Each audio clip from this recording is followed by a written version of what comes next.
Effectivement, merci pour l'introduction. On va voir dans cette petite demi-heure. L'idée, c'est que vous puissiez avoir quelques approches méthodologiques qui vont vous permettre de faciliter le déploiement de votre processus BIM en débloquant la valeur que vous pouvez en tirer pour votre entreprise, pour le projet. Je démarre par ce bilan de l'année 2025 écoulée auprès de nos utilisateurs, les statistiques d'utilisation de Solibri. Donc on a 160 000 utilisateurs, 13 millions d'heures de checking, 2 milliards d'erreurs qui ont été trouvées, dont 1 milliard de clashs. Alors c'est des chiffres qui sont gigantesques.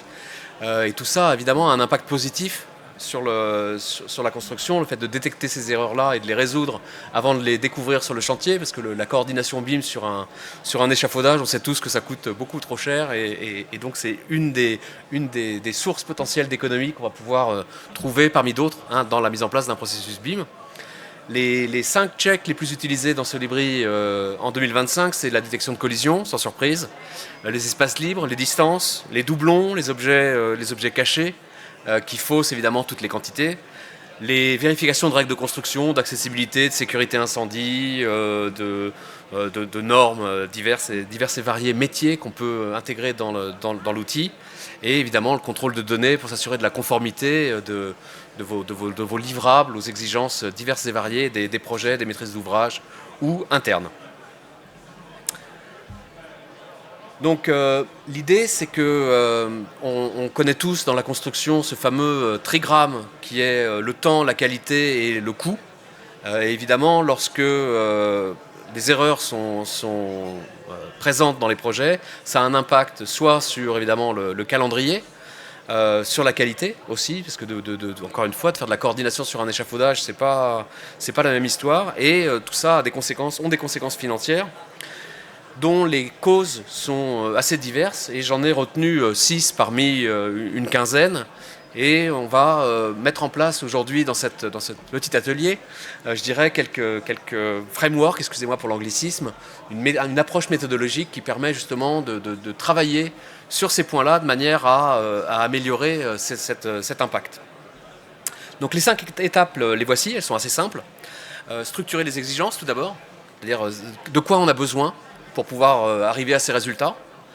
Ensuite, vérifier à la fois la modélisation, l'organisation des informations, la manière dont on a transcrit ces exigences, et puis intégrer également des règles métiers qui vont vous intéresser, vous, dans votre travail quotidien, puisque c'est vraiment l'expertise métier.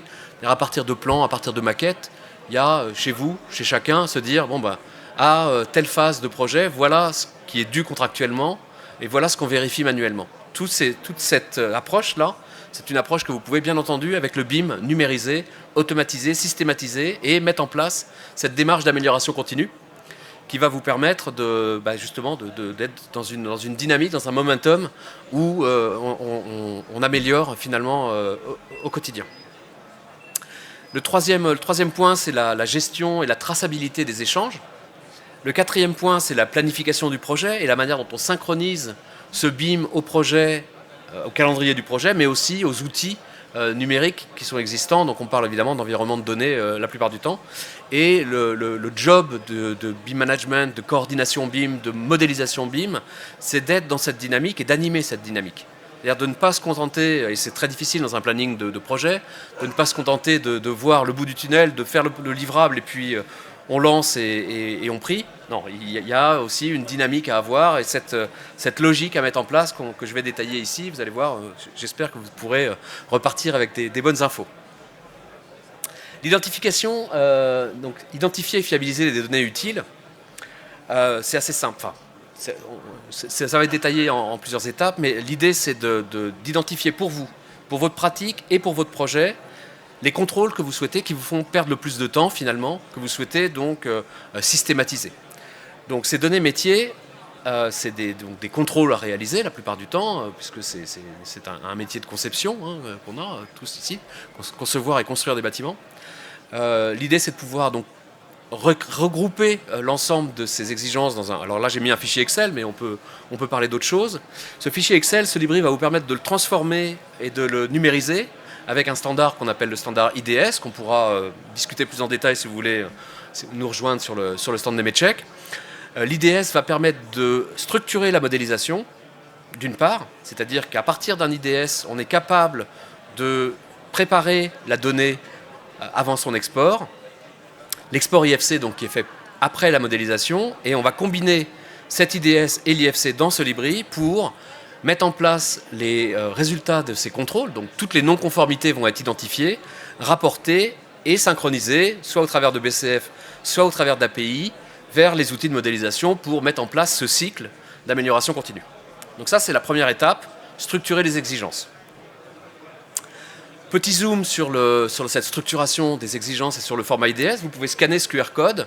Vous aurez accès à notre éditeur d'IDS qui est gratuit, qui vous permet de mettre en place, donc, comme c'est décrit dans la partie droite, ces fameux fichiers IDS de contrôle qui sont structurés, c'est un standard, donc c'est structuré tous de la même manière, une en-tête et des spécifications dans lesquelles on a un domaine d'applicabilité, c'est-à-dire sur quoi on veut faire ce contrôle. Si par exemple dans mon métier il s'agit de vérifier que telle dalle a bien telle propriété de béton, ça va être l'applicabilité, ça va être les dalles, et ce que l'on va vérifier, c'est est-ce que le matériau est bien renseigné. Vous voyez, la logique est celle-là. Donc une fois que vous avez structuré ces exigences, l'idée c'est de pouvoir lancer des contrôles, donc vérifier à la fois ce que j'appelle les modèles, les maquettes, et le projet. Donc la distinction se fait ici sur un terme modèle-projet. La différence entre les deux, c'est que le modèle, c'est un outil informatique, c'est un objet informatique qui a une qualité de données, une qualité de modélisation, qui est un outil froid. Et puis, il y a les données projets dans lesquelles il y a votre intelligence, votre savoir-faire, votre métier, puisque c'est les données projets.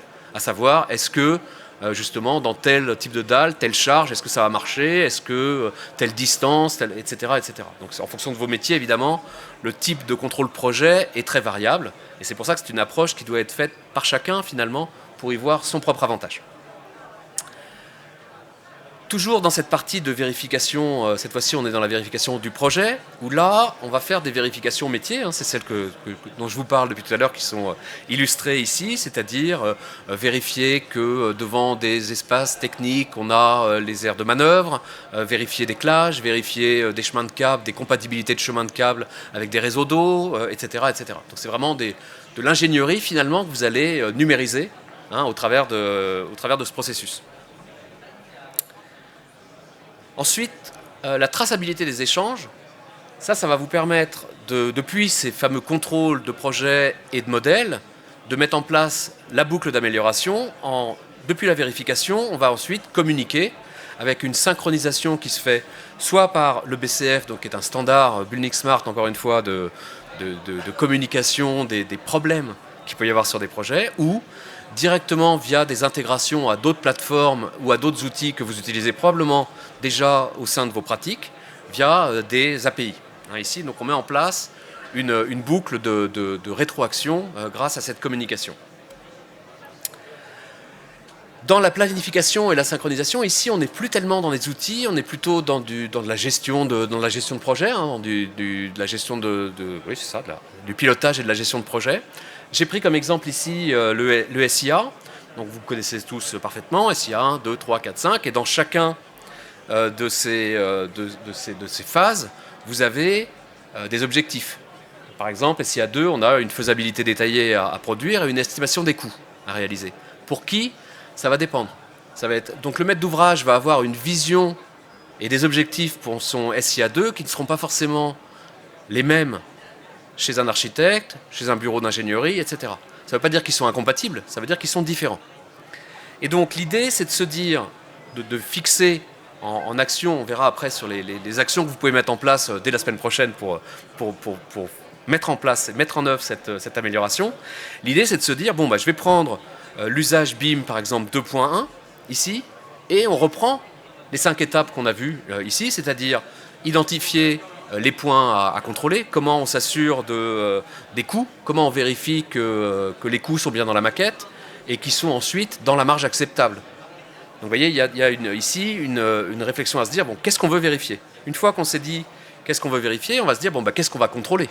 Maintenant qu'on sait ce qu'on veut vérifier, comment on fait pour contrôler ce qu'on veut vérifier ? Donc ça va impliquer des exigences, c'est-à-dire se dire, bon, pour vérifier que j'ai bien les surfaces, il va me falloir des pièces. Donc je vais avoir besoin d'un modèle dans lequel il y a des pièces avec des informations qui sont portées. Vous voyez ? Et tout ça, c'est le domaine du BIM management, c'est-à-dire c'est de la stratégie d'entreprise et c'est de la stratégie de projet, qui est ensuite mise en œuvre par la coordination BIM. Et la coordination BIM ici, j'enlève mes lunettes parce que c'est écrit tout petit, je ne sais pas si vous arrivez à lire, donc l'audit délivrable, c'est-à-dire qu'une fois qu'on a mis en place les exigences à contrôler, le fichier IDS pour le faire, on va le faire, on va contrôler. Donc on fait l'audit délivrable. Cet audit délivrable, ensuite, il y a une restitution, c'est-à-dire qu'on va regarder effectivement les non-conformités, et c'est le losange que vous pouvez voir, il y a une boucle de rétroaction, est-ce qu'il y a des éléments à corriger ou pas, avant de passer à la suite, qui est justement la synchronisation et la communication avec les environnements de données communs.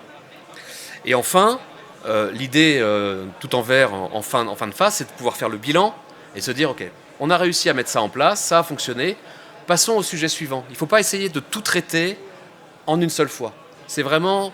je cherchais une bonne image, je n'ai qu'une image en anglais, et je me suis dit, on est en Suisse, je vais essayer de trouver une image en Suisse. Imaginez un gruyère, vous voyez, une meule de gruyère. Comment on fait pour manger une meule de gruyère? On n'y arrive pas en une seule fois, on est obligé de couper des petits bouts. Et bien, l'idée ici, c'est d'avoir exactement la même démarche, c'est-à-dire de se dire quels sont les points où aujourd'hui on passe du temps, et de prioriser ces points-là. Ça va vous permettre d'avoir les exigences, de contrôler les exigences, une fois que ça fonctionne, de passer au sujet suivant, et d'itérer ensuite jusqu'à ici avoir justement un reporting, des métriques, des suivis, qui est la cinquième étape, d'animer la dynamique, c'est de se dire voilà le bilan de mon opération, voilà ce qu'on a amélioré jusqu'ici, voilà les avantages que ça inclut, et du coup, vous avez aussi une validation implicite par la rentabilité de votre travail et l'impact positif sur le projet. Et donc ça nécessite cette démarche-là de décomposition de la meule de gruyère, vous voyez, en plus petits morceaux. Donc ça, c'est pour la théorie. Ensuite, la pratique. Donc ici, c'est un instantané de Solibri, puisque c'est évidemment pour Solibri que je présente tout ça. Donc on est structuré pour exactement mener ce dont je vous parle, avec les différentes fonctionnalités et les standards du marché. Donc la première action, c'est en interne de comprendre là où vous passez du temps.